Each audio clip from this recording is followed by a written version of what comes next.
Hello friends, GK trick study में आपका स्वागत है। दोस्तों मैं ओपी कुमार। दोस्तों आज की क्लास लेकर आए हूँ आपके लिए मौर्य शासक सम्राट अशोक, उसके बारे में से हम दोस्तों आज विस्तार से पढ़ेंगे। क्योंकि दोस्तों एक या दो क्वेश्चन हर एग्जाम में इसी टॉपिक से पूछे जाते हैं, सम्राट अशोक के प्रारंभिक जीवन या उनके प्रमुख 14 शिलालेखों से संबंधित।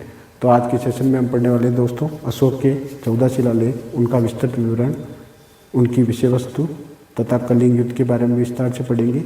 अशोक ने किस धर्म को अपनाया, अशोक ने कौन सा धर्म अपनाया, इसके बारे में जानेंगे। साथ ही देखेंगे उनके प्रारंभिक जीवन, राज्याभिषेक और कलिंग युद्ध से संबंधित महत्वपूर्ण जानकारी। तो आज का सेशन खास होने वाला है दोस्तों। अपना प्यार यूं ही बना रखें, जीके ट्रिक स्टडी को फॉलो करें। दोस्तों आज के सेशन में हम पढ़ेंगे सम्राट अशोक से संबंधित प्रमुख फैक्ट्स और इम्पोर्टेंट क्वेश्चन जो कि बार बार एग्जाम में पूछे जाते हैं। कौन कौन से क्वेश्चन बन सकते हैं उनको हम देखेंगे दोस्तों, तो क्लास को पूरी देखें। Hello friends, GK trick study पे आपका स्वागत है। दोस्तों आज का सेशन लेकर आया हूँ मौर्य साम्राज्य के प्रमुख शासक अशोक, सम्राट अशोक या अशोक महान उपनाम से भी जाना जाता है इन्हें। तो सम्राट अशोक के बारे में हम विस्तार से अध्ययन करेंगे। साथ ही दोस्तों आज के सेशन में हम देखने वाले हैं अशोक के प्रमुख शिलालेख, उनकी जीवनी और उनसे जुड़े महत्वपूर्ण फैक्ट्स जो कि बार बार एग्जाम में पूछे जाते हैं। तो दोस्तों आज का सेशन शुरू करते हैं। मौर्य शासक अशोक, सबसे पहले बात करते हैं दोस्तों इनका जन्म कब। सबसे पहले बात करते हैं दोस्तों अशोक के शासनकाल की। अशोक का शासनकाल,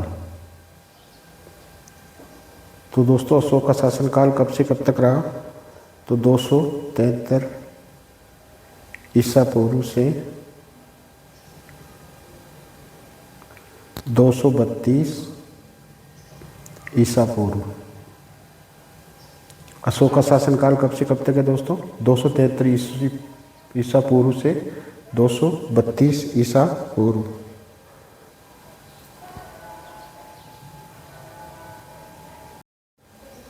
दोस्तों अशोक के प्रारंभिक जीवन की जानकारी हमें दोस्तों बौद्ध ग्रंथ और जैन अनुश्रुतियों से प्राप्त होती है। तो बौद्ध ग्रंथ कौन कौन से थे, बौद्ध ग्रंथ जिनसे अशोक के प्रारंभिक जीवन की हमें जानकारी प्राप्त हुई, तो वो ग्रंथ थे दोस्तों दिव्यदान,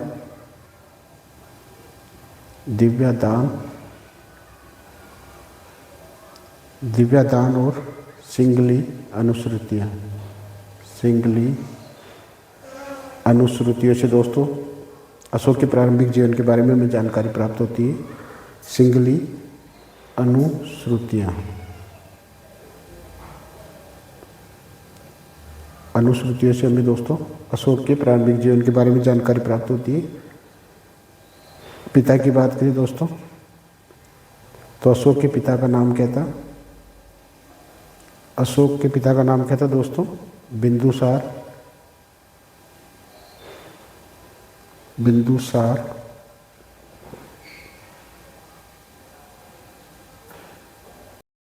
अशोक के पिता का नाम क्या था दोस्तों, बिंदुसार। इन्हें किस उपनाम से जाना जाता है, इंपॉर्टेंट क्वेश्चन बन सकता है दोस्तों, अमित्रोचेटस।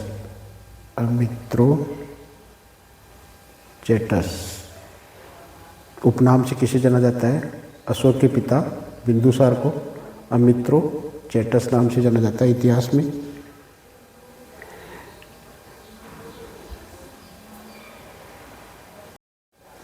दोस्तों इनकी माता का नाम क्या था, सम्राट अशोक की माता का नाम, इनकी माता का नाम था दोस्तों दुर्धरा।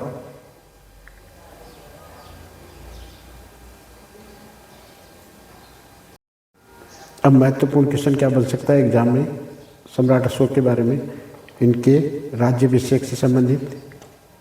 जब सम्राट अशोक का राज्याभिषेक हुआ दोस्तों, उस समय ये कहाँ के गवर्नर थे, ये गवर्नर थे, कहाँ के गवर्नर थे, तो आपका आंसर होना चाहिए उज्जैन के गवर्नर।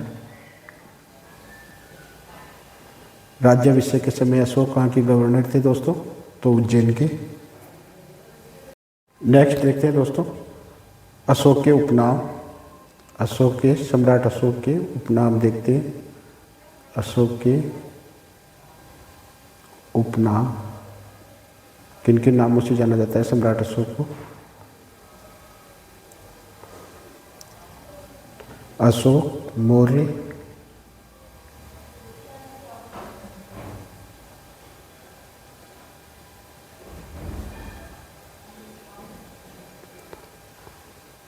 अशोक वर्धन, अशोक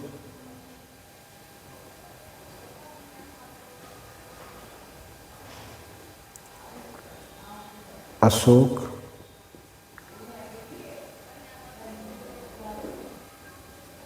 सम्राट अशोक,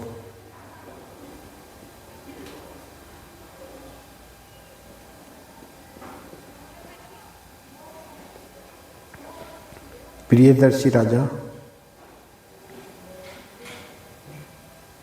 प्रियदर्शी राजा,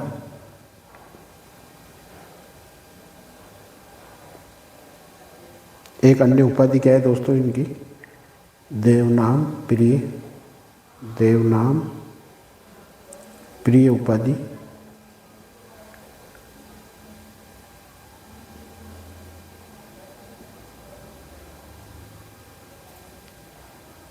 नेक्स्ट देखते हैं दोस्तों अशोक के उपनाम। अशोक के सम्राट अशोक के उपनाम देखते हैं। अशोक के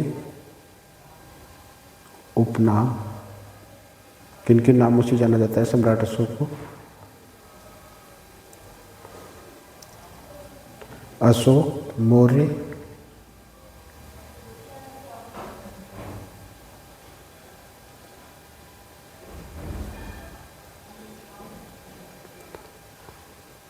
अशोक वर्धन, अशोक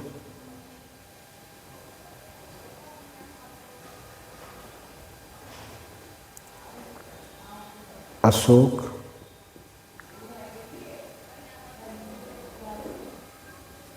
सम्राट अशोक,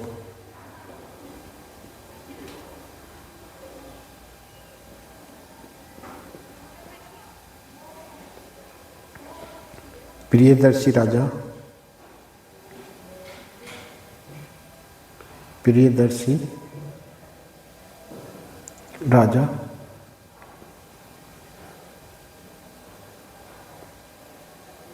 एक अन्य उपाधि क्या है दोस्तों इनकी? देवनाम प्रिय, देवनाम प्रिय उपाधि।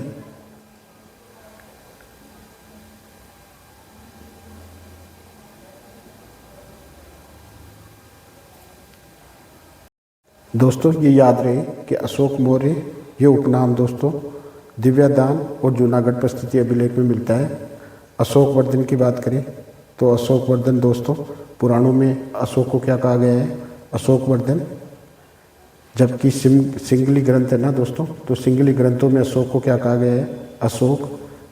अब बात करते हैं सम्राट अशोक और प्रियदर्शी राजा, ये किन के उपनाम है? अशोक के। प्रियदर्शी राजा की उपाधि दोस्तों उन्हें कहाँ से प्राप्त हुई? तो बेराट और ब्राह्मू अभिलेख में हमें अशोक का नाम क्या मिलता है दोस्तों? प्रियदर्शी राजा। जबकि अन्य अभिलेखों में देखें दोस्तों तो उन्हें किन नाम से जाना जाता है अशोक को? तो देवनाम प्रिय उपाधि।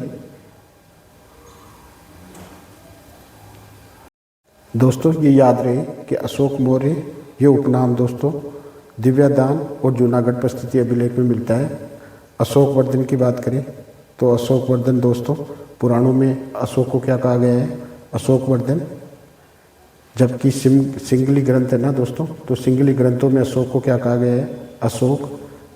अब बात करते हैं सम्राट अशोक और प्रियदर्शी राजा, ये किन के उपनाम है? अशोक के। प्रियदर्शी राजा की उपाधि दोस्तों उन्हें कहाँ से प्राप्त हुई? तो बेराट और ब्राह्मू अभिलेख में हमें अशोक का नाम क्या मिलता है दोस्तों? प्रियदर्शी राजा। जबकि अन्य अभिलेखों में देखें दोस्तों तो उन्हें किन नाम से जाना जाता है अशोक को? तो देवनाम प्रिय उपाधि। दोस्तों अन्य पुराणों में अशोक को किस नाम से जाना जाता है? देवनाम प्रिय। अब देखते हैं दोस्तों अशोक के जीवन से संबंधित महत्वपूर्ण घटना। कलिंग पर आक्रमण, कलिंग पर आक्रमण। दोस्तों अशोक के द्वारा कलिंग पर आक्रमण कब किया गया? तो आपका आंसर होना चाहिए 261 ईस्वी पूर्व। इसमें दोस्तों लगभग 1 लाख लोग मारे गए इस युद्ध में। और इस युद्ध के बाद में दोस्तों सम्राट अशोक ने हमेशा के लिए युद्ध का परित्याग कर दिया। और हम इस युद्ध में दोस्तों 1 लाख लोग मारे गए। इस युद्ध के बाद में दोस्तों सम्राट अशोक ने युद्ध न करने का प्रण लिया। दोस्तों ये युद्ध कब हुआ? तो अशोक का जब राज्याभिषेक हुआ था उसके 8वें वर्ष में, अशोक के राज्याभिषेक के 8वें वर्ष में। दोस्तों इस कलिंग युद्ध का वर्णन अशोक के कौन से अभिलेख में मिलता है हमें? तो 13वें शिलालेख में। 13वें शिलालेख में किसका विस्तृत विवरण मिलता है हमें कलिंग युद्ध के बारे में?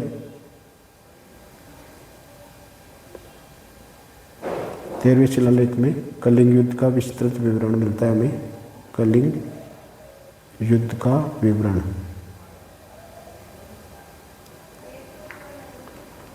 कलिंग युद्ध का विवरण हमें कहाँ से प्राप्त होता है? तो अशोक के 13वें शिलालेख में।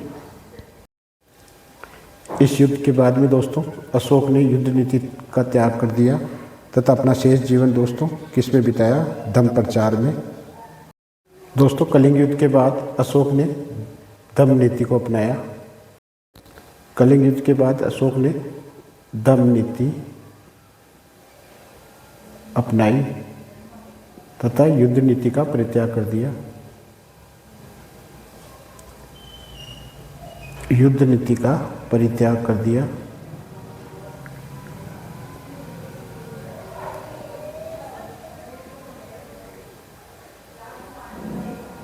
ये उनके जीवन में एक महत्वपूर्ण घटना थी दोस्तों। कलिंग युद्ध ये कब लड़ा गया? 261 में। इसमें 1 लाख लोग मारे गए तथा अशोक के राज्याभिषेक में, अशोक का जब राज्याभिषेक हुआ था उसके 8वें वर्ष में कौन सा युद्ध लड़ा गया? तो आपका आंसर होना चाहिए कलिंग युद्ध। दोस्तों कलिंग युद्ध का विस्तृत विवरण हमें किस शिलालेख में मिलता है? अशोक के किस शिलालेख में मिलता है? तो आपका आंसर होना चाहिए 13वां शिलालेख। इसमें कलिंग युद्ध का विस्तृत विवरण मिलता है। इस युद्ध के बाद दोस्तों अशोक के जीवन में चेंज आया। उन्होंने धम्म नीति को अपनाया तथा युद्ध नीति का परित्याग कर दिया। दोस्तों आगे हम देखते हैं अशोक के 14 शिलालेख। अशोक के शिलालेख, सम्राट अशोक के 14 शिलालेख।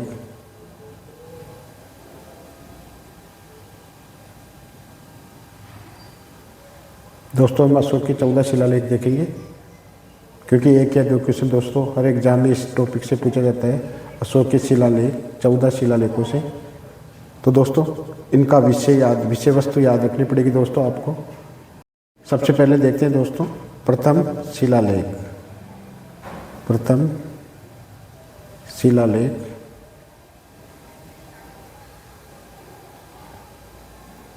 दोस्तों इन 14 शिलालेखों में अपने को विषय वस्तु याद रखनी पड़ेगी, ये किससे संबंधित है। तो जैसे विषय वस्तु की बात करें तो प्रथम शिलालेख किससे संबंधित है? तो सामाजिक उत्सव, सामाजिक उत्सवों से, सामाजिक उत्सव और पशु बलि,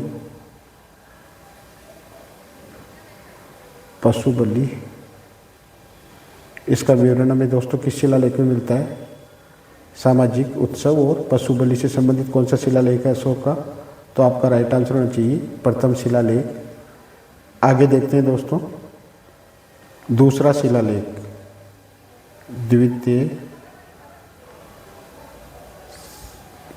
द्वितीय शिलालेख। अशोक का द्वितीय शिलालेख, तो इसकी विषय वस्तु कौन सी थी दोस्तों? तो मानव और पशु चिकित्सा, मानव और पशु चिकित्सा का उल्लेख दोस्तों हमें किस शिलालेख में मिलता है? तो आपका आंसर होना चाहिए द्वितीय शिलालेख।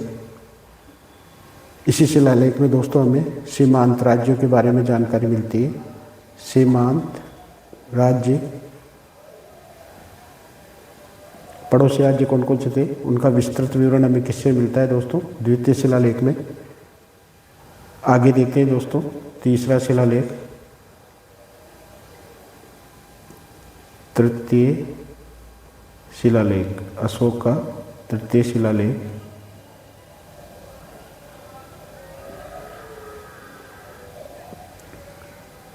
सबसे पहले देखते हैं दोस्तों तृतीय शिलालेख, ये किससे या इसकी विषय वस्तु किससे संबंधित है? ये सबसे पहले देखते हैं दोस्तों प्रथम शिलालेख। प्रथम शिलालेख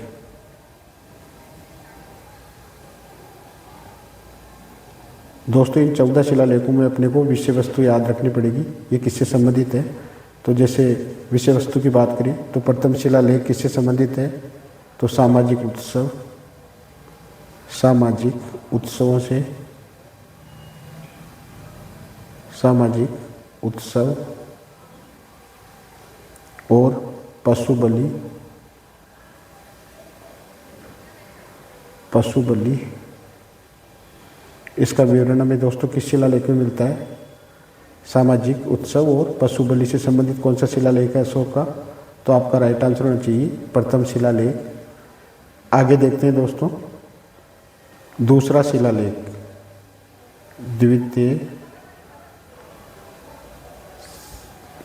द्वितीय शिलालेख, अशोक का द्वितीय शिलालेख। तो इसकी विषय वस्तु कौन सी थी दोस्तों? तो मानव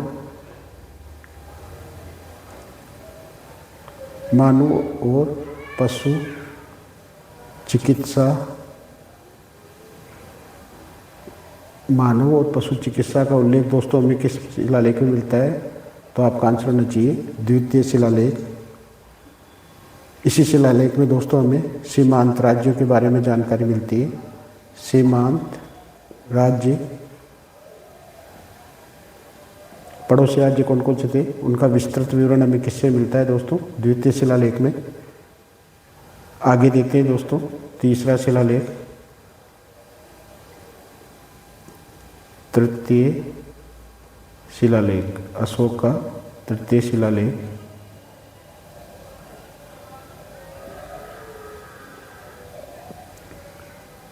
सबसे पहले देखते हैं दोस्तों तृतीय शिलालेख, ये किससे या इसकी विषय वस्तु किससे संबंधित है? ये दोस्तों सम्राट अशोक प्रति 5 वर्ष बाद अपने राज्य का दौरा करते थे। प्रति 5 वर्ष में अपने राज्य का दौरा करते थे, अपने राज्य का दौरा करते थे। इसका विस्तृत विवरण हमें किससे मिलता है दोस्तों? तो अशोक के तृतीय शिलालेख में। आगे और भी कुछ महत्वपूर्ण बातें, वीडियो में बने रहे दोस्तों। अशोक के तृतीय शिलालेख का प्रमुख विषय क्या है दोस्तों? इसमें हमें कौन कौन सी जानकारी प्राप्त होती है? तो दोस्तों प्रति 5 वर्ष में अशोक द्वारा राज्य का दौरा करना, इसका उल्लेख हमें कहाँ से प्राप्त होता है? अशोक के तृतीय शिलालेख से। अन्य बात देखें दोस्तों तो राजयुग का उल्लेख हमें दोस्तों कहाँ से प्राप्त होता है? तृतीय शिलालेख से। साथ ही देखें दोस्तों तो धम्म के सिद्धांत, धम्म के प्रमुख सिद्धांत, धम्म के प्रमुख सिद्धांतों पर चर्चा,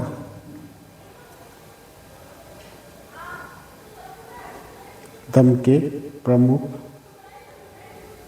सिद्धांतों की चर्चा हमें कहाँ से प्राप्त होती है? सिद्धांतों पर चर्चा। इसका उल्लेख कौन से शिलालेख में है दोस्तों? तो तृतीय शिलालेख में, धम्म के प्रमुख सिद्धांतों पर चर्चा। नेक्स्ट देखिए तो चतुर्थ शिलालेख, अशोक का कौन सा शिलालेख है दोस्तों? चतुर्थ शिलालेख।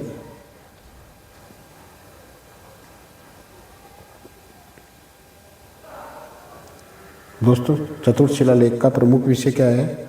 रणघोष की जगह दमघोष की घोषणा। रणघोष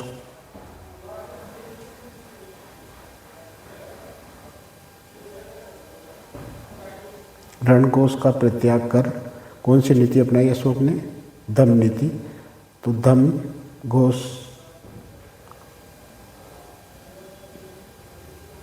घोष की घोषणा, ये प्रमुख विषय दोस्तों कौन से शिलालेख का है? तो तृतीय शिलालेख। तृतीय शिलालेख में तो हमें राज्य के दौरे और दम के प्रमुख सिद्धांत और राजयोग का उल्लेख मिलता है, जबकि रणघोष और दमघोष की घोषणा ये हमें कौन से शिलालेख में प्राप्त होती है? तो आपका आंसर होना चाहिए चतुर्थ शिलालेख। दोस्तों अशोक के तृतीय शिलालेख का प्रमुख विषय क्या है दोस्तों? इसमें हमें कौन कौन सी जानकारी प्राप्त होती है? तो दोस्तों प्रति 5 वर्ष में अशोक द्वारा राज्य का दौरा करना, इसका उल्लेख हमें कहाँ से प्राप्त होता है? अशोक के तृतीय शिलालेख से। अन्य बात देखें दोस्तों तो राजयोग का उल्लेख हमें दोस्तों कहाँ से प्राप्त होता है? तृतीय शिलालेख से। साथ ही देखें दोस्तों तो दम के प्रमुख सिद्धांतों पर चर्चा,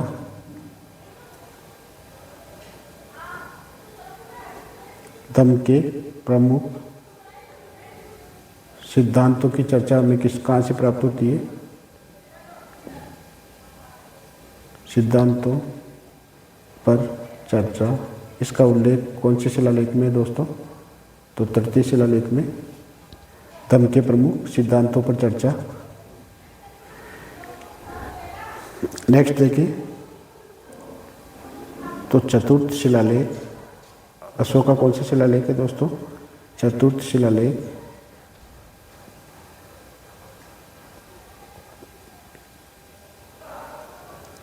दोस्तों चतुर्थ शिलालेख का प्रमुख विषय क्या है? रणघोष की जगह दमघोष की घोषणा।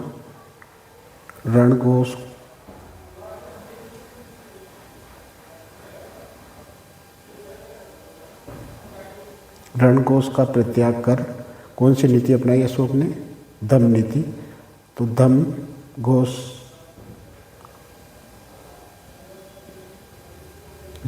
की घोषणा, ये प्रमुख विषय दोस्तों कौन से शिलालेख का है? तो तृतीय शिलालेख।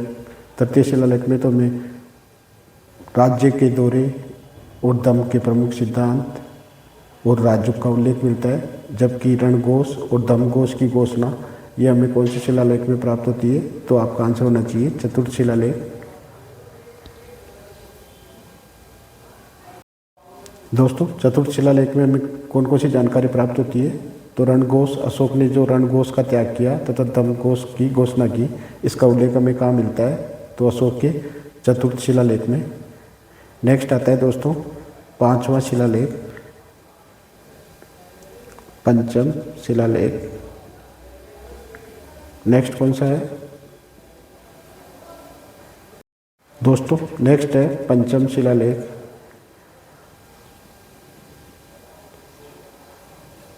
दोस्तों इसके प्रमुख विषय, पंचम शिलालेख के प्रमुख विषय कौन कौन से थे, इसको हम देखेंगे दोस्तों। तो अशोक ने अपने राज्याभिषेक के 13वें वर्ष में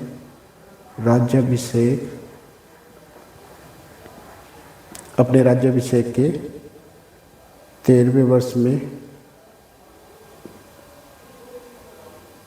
वर्ष में जो धम्म महामात्रों की नियुक्ति की, उसका उल्लेख मिलता है। जो धम्म महामात्रों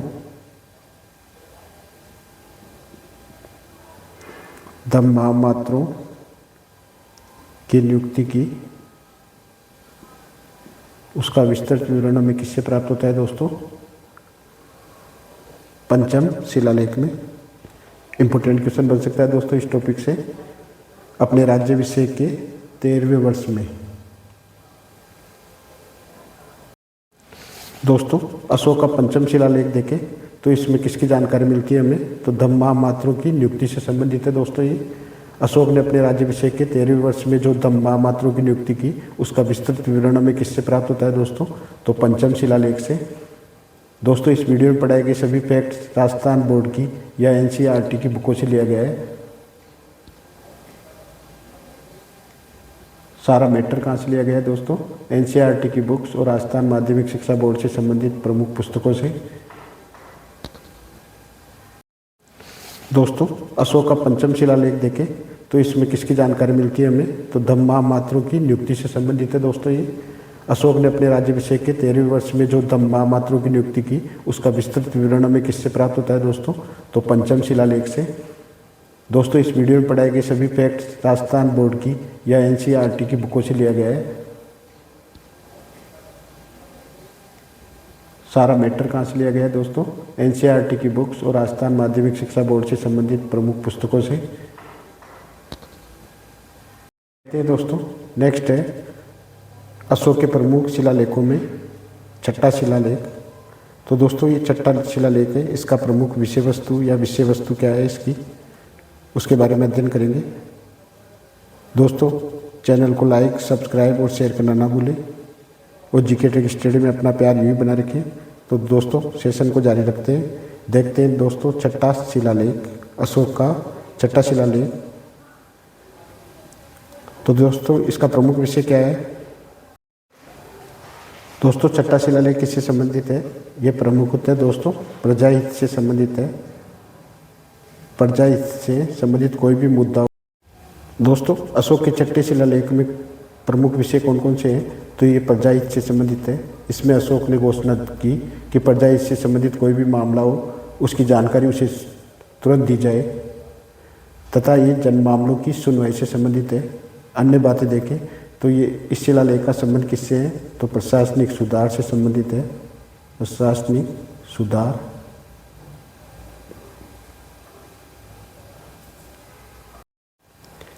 नेक्स्ट है दोस्तों अशोक का सातवां शिलालेख। अशोक का सातवां शिलालेख।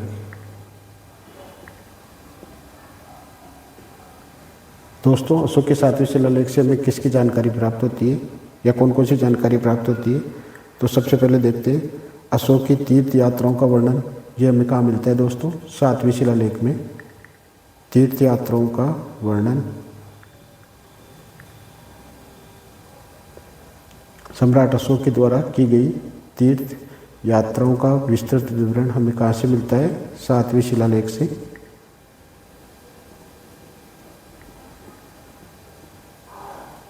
नेक्स्ट आता है दोस्तों आठवां शिलालेख। अष्टम शिलालेख। आठवां शिलालेख किससे संबंधित है या इसका प्रमुख विषय क्या है, इन्हें हम देखेंगे दोस्तों। तो दोस्तों आठवां शिलालेख किससे संबंधित है? धम्म यात्राओं से संबंधित।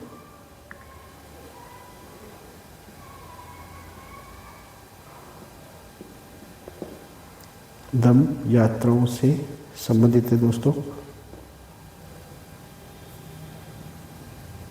छठा शिलालेख दोस्तों हमने देखा छठा शिलालेख किससे संबंधित था?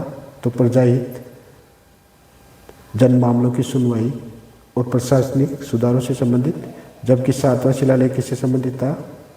तीर्थ यात्राओं का वर्णन। अशोक के द्वारा की गई तीर्थ यात्राओं का विस्तृत विवरण ये सातवें शिलालेख में मिलता है। जबकि आठवें शिलालेख की बात करें तो धम्म यात्राओं का वर्णन ये कहाँ मिलता है दोस्तों में? आठवें शिलालेख में। नेक्स्ट है दोस्तों अशोक का सातवां शिलालेख। अशोक का सातवां शिलालेख।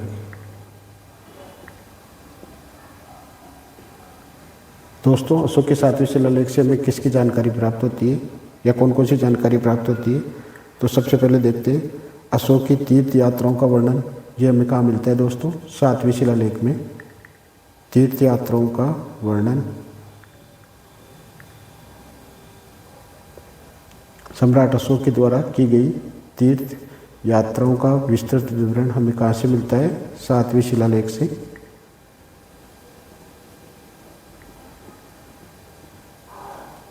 नेक्स्ट आता है दोस्तों आठवां शिलालेख। अष्टम शिलालेख। आठवां शिलालेख किससे संबंधित है? या इसका प्रमुख विषय क्या है, इन्हें हम देखेंगे दोस्तों।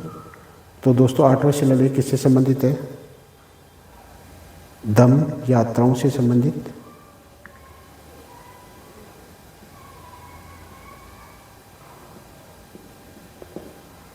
धम्म यात्राओं से संबंधित है दोस्तों। छठा शिलालेख दोस्तों हमने देखा छठा शिलालेख किससे संबंधित था? तो प्रजाहित, जन मामलों की सुनवाई और प्रशासनिक सुधारों से संबंधित। जबकि 7वां शिलालेख किससे संबंधित था? तीर्थ यात्राओं का वर्णन, अशोक के द्वारा की गई तीर्थ यात्राओं का विस्तृत विवरण, ये 7वें शिलालेख में मिलता है। जबकि 8वें शिलालेख की बात करें तो धम्म यात्राओं का वर्णन, ये कहाँ मिलता है दोस्तों में? 8वें शिलालेख में। नेक्स्ट है दोस्तों अशोक का 9वां शिलालेख। दोस्तों इसका प्रमुख विषय क्या है? धम्म मंगल का आह्वान।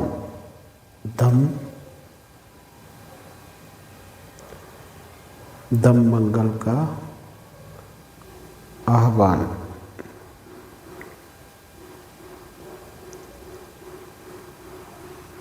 नौवें शिलालेख का प्रमुख विषय क्या है दोस्तों? धम्म मंगल का आह्वान। अब बात करते हैं दोस्तों 10वें या 10वां शिलालेख।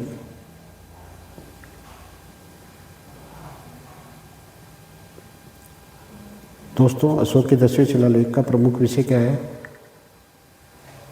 तो धम्म की श्रेष्ठता। धम्म की श्रेष्ठता पर बल दिया गया है दोस्तों इसमें।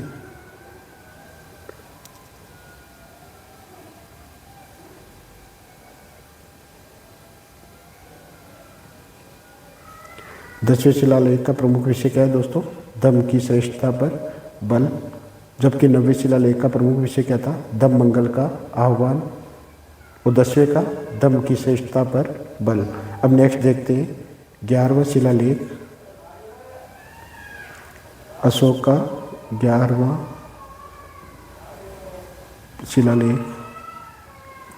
11वां शिलालेख की बात करें दोस्तों तो इसका प्रमुख विषय क्या है, इसका विस्तार से हम देखेंगे। तो 11वें शिलालेख का प्रमुख विषय क्या है दोस्तों? धम्म दान की श्रेष्ठता, इस पर जोर दिया गया है। इसमें धम्म दान की श्रेष्ठता पर जोर दिया गया है। धम्म दान की श्रेष्ठता पर बल। धम्म दान की श्रेष्ठता पर बल दिया गया है अशोक के द्वारा। किस शिलालेख में? तो 11वें शिलालेख में मिलता है इसका विस्तृत विवरण।